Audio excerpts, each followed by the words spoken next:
Talk about Sanskrit language and how scientific it is and what it is trying to say and why, if you're not understanding it correctly, we might take the wrong meaning of the right words. See, sannyas or sannyasi is not saying that you run away from the world, go in the forest and sit down and meditate. That's not sannyasi. Sannyasi is also called as samyasi. So sam means balance, consciousness.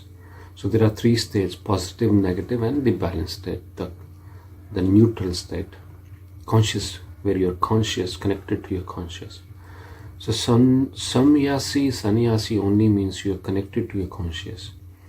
So samyasi, just the person who is sitting, who's living in the conscious state, who's present at the moment, who knows what's happening, who's available, who's established in now. So samyasi is a person who is sitting in the conscious state. Doesn't mean you leave things and go away and sit in the forest and meditate.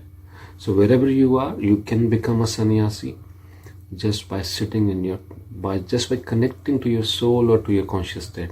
Your soul is your conscious state. That's the awareness. Then the second word is, we go to swasthya. Swasthya doesn't mean fitness. What we people think swasthya means physical fitness, you eat well. No. Swasthya means swasthya.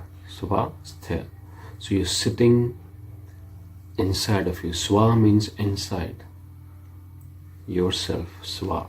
Astha means sitting in yourself. So that's again the sitting in the conscious state, like you're conscious and you're sitting there. So that's called the real fitness. Physical fitness is fitness. That's swasthya, where you don't have much disease. But most importantly, the fitness where you're sitting in your conscious state, that means swasthya. You're connected to your conscious state. You are present and available all the time. So you are fit. You're connected to your soul. Then we go to upvas. Upvas doesn't mean fasting. You stop eating everything. Upvas. So it means, up means you.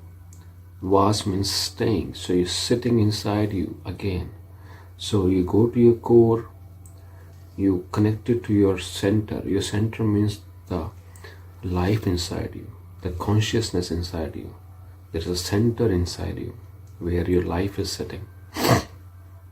And you're connected to that. So, and then you are in the right state of awareness.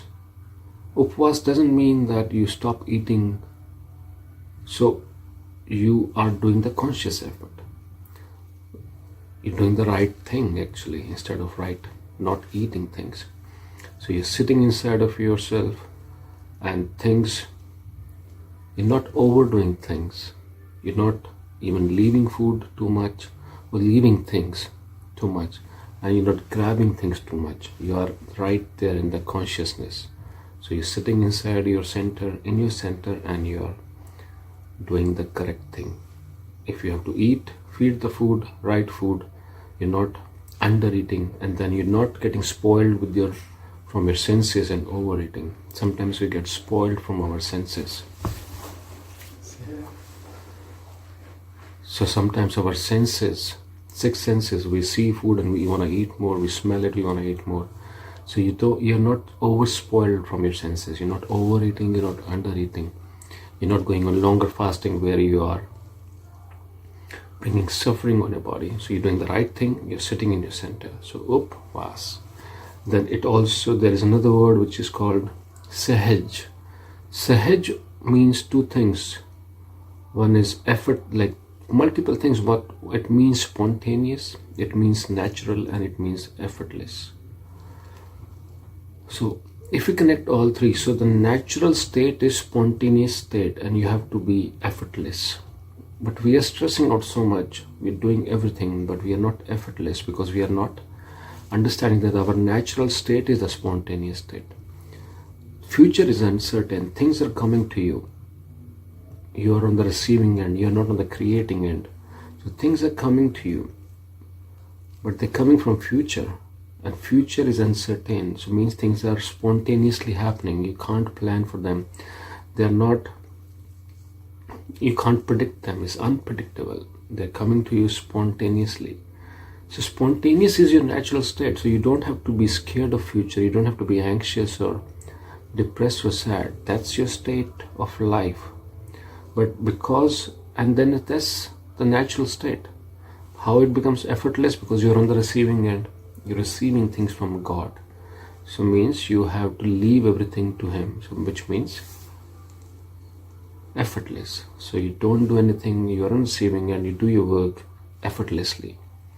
And then that's what Krishna said, Nishkam, like you're not attached to your work, you do it in equanimity. So Nishkam Karma. So without desiring the outcome of work, you do the work. So don't worry about the fruit, just do the work. So that's the effortlessness, because you are on the receiving it. So natural means spontaneous, and it also means effortless, but it all comes from Sahaj. Our life is Sahaj.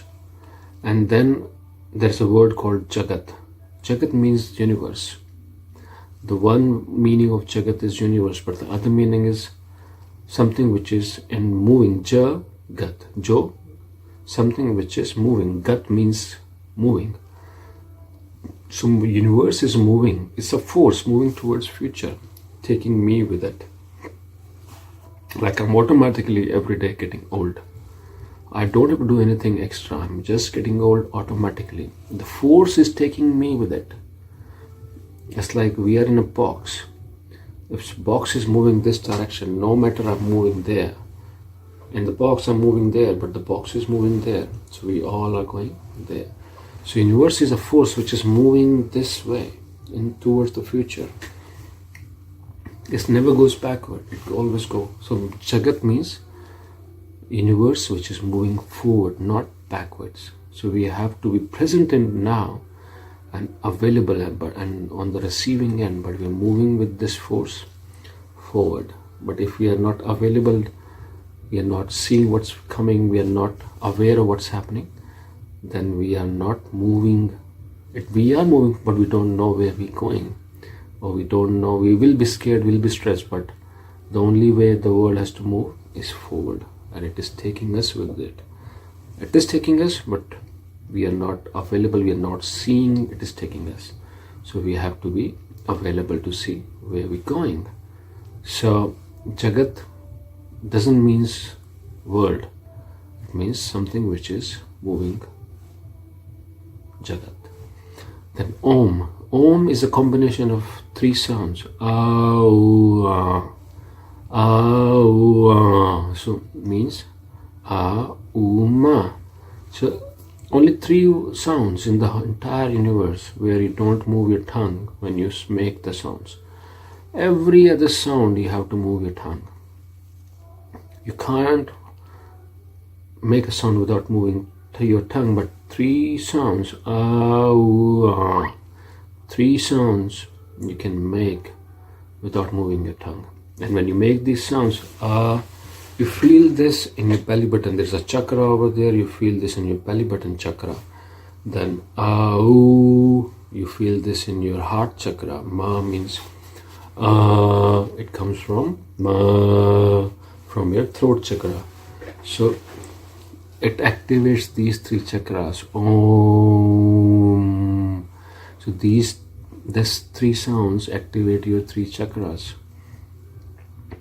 So how scientific it is. And then what they did, they didn't make three different words for it. They made just one word, Om, saying that even if it is three sounds, but it is just one body, one universe, one God, one everything. So it just means one, only one.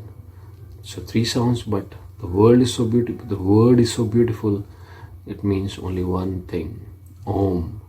They didn't make three sounds. So see the scientific nature of the language. what it is trying to say and how we should take it. We should not take it in a wrong way, understand the meaning wrong, and then that will create, like, we will not understand the reality of things.